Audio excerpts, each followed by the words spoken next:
you know that the European Union is the only region in the world that has dedicated legislation that gives workers and multinational companies the opportunity and the tools to engage in social dialogue with their central management, to be informed and consulted about what is happening in their companies and which could impact their working lives? And this since 1994, when the first European Works Council directive was adopted. The potential is enormous, albeit not always well understood.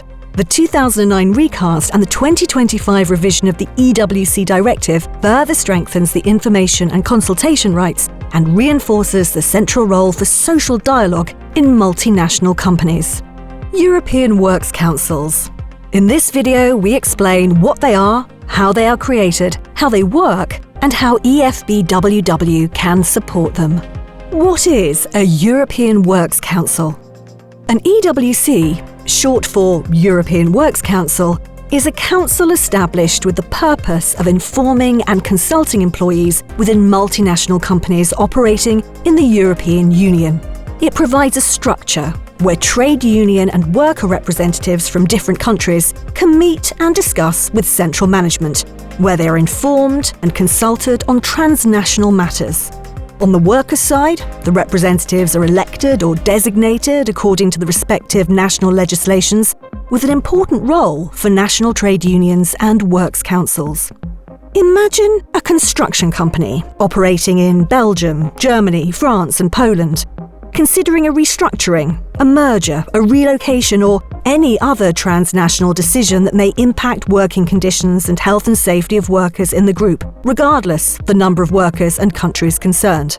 When there is a European Works Council in place, workers must be informed and consulted before such decisions are taken. The EWC directive ensures workers have a seat at the table. European Works Councils empower worker and trade union representatives by giving them a voice and a place to meet the corporate decision makers, ensuring that their concerns and perspectives can be heard. How to get started? The EWC directive sets the general framework. The first directive was adopted in 1994, was recast in 2009, and revised in 2025. To be legally binding, the directive must be transposed into national legislation. Member states have 2 years to do so after its official adoption on EU level.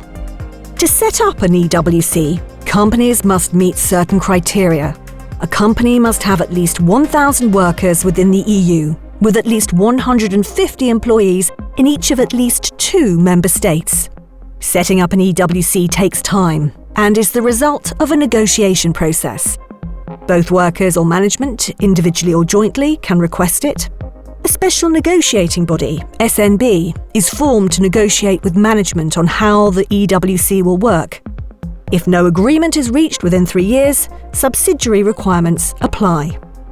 According to the 2025 revision, EWCs should meet at least twice a year in person and can call extra meetings when needed. For example, in case of exceptional circumstances.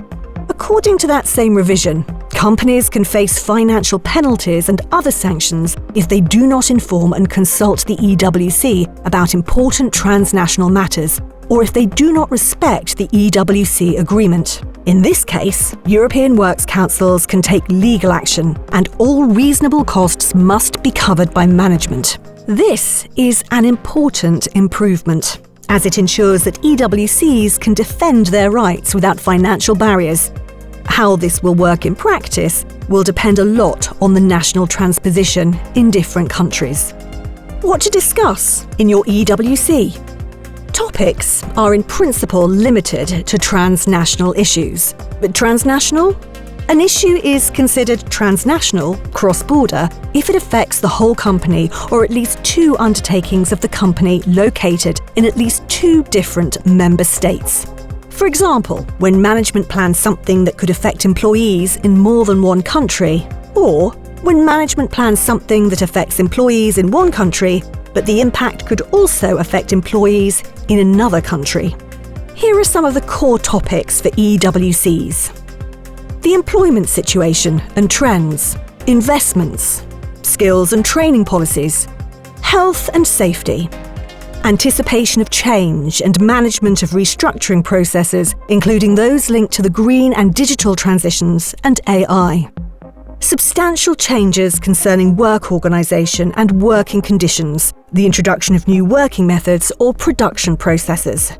Transfers of production. Mergers, cutbacks or closures of undertakings, new establishments, collective redundancies, including in controlled undertakings. EWCs must receive information on the core topics in a timely manner when they are still relevant and in a form that they can understand the possible impact and prepare for consultation process if necessary and needed. During a consultation, workers' representatives must be able to speak directly with top management or the appropriate level of management. Workers' representatives can be assisted by experts. Workers' representatives have the right to express an opinion prior to the adoption of the decision of the measures in question. Management must engage in a genuine manner in the consultation by establishing a dialogue and exchange of views and must respond in writing to any opinion expressed before making a final decision, provided that the opinion was expressed within a reasonable time. While information and consultation are the primary purposes of EWCs, the practical implementation and the quality can differ widely. But do not forget, it is not only about laws, rules and agreements. Social dialogue is about people. Building a strong team in your EWC is key to building a strong social dialogue. One key advice: focus on topics that are of particular interest and importance for your company. For example, in our sectors, because of their characteristics, health and safety is a very important topic. To increase active participation and involvement of EWC members, EFBWW has been actively promoting the creation of dedicated health and safety working groups to allow for more in-depth analysis and discussion, including site visits. Where they have been put in place, we see they are a success. What about the EFBWW? The EFBWW represents trade unions in the construction, wood, cement and building materials sectors in Europe. We are the voice of our affiliates towards the European institutions and in the sectoral social dialogue with European employer federations in our sectors. We represent more than 1.5 million workers and we are responsible for 80 European works councils in our sectors. We are there to help you. How? Here we go. 1. Expertise and support. EFBWW provides expertise and guidance to help national trade unions to navigate complex corporate structures and legal frameworks. The EU directive allows EWCs to get help from experts they choose. These experts include trade union representatives. 2. Coordination. EFBWW appoints a trade union coordinator for all European works councils in its sectors. The trade union coordinator typically comes from the country where the head office of the company is based. He or she knows the agreement and the national legislation in place. The coordinator acts also as the link between the EWC and the EFBWW. He or she makes sure trade union and workers' interests are protected.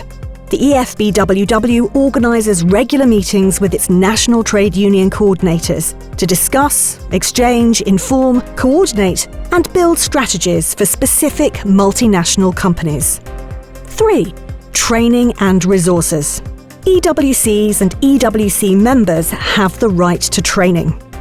EFBWW can assist with suggesting topics for training, logistical support, and can provide different trainings and resources on topics ranging from health and safety, climate change and environment to equip EWC members with the skills and knowledge needed to participate and engage effectively in EWCs.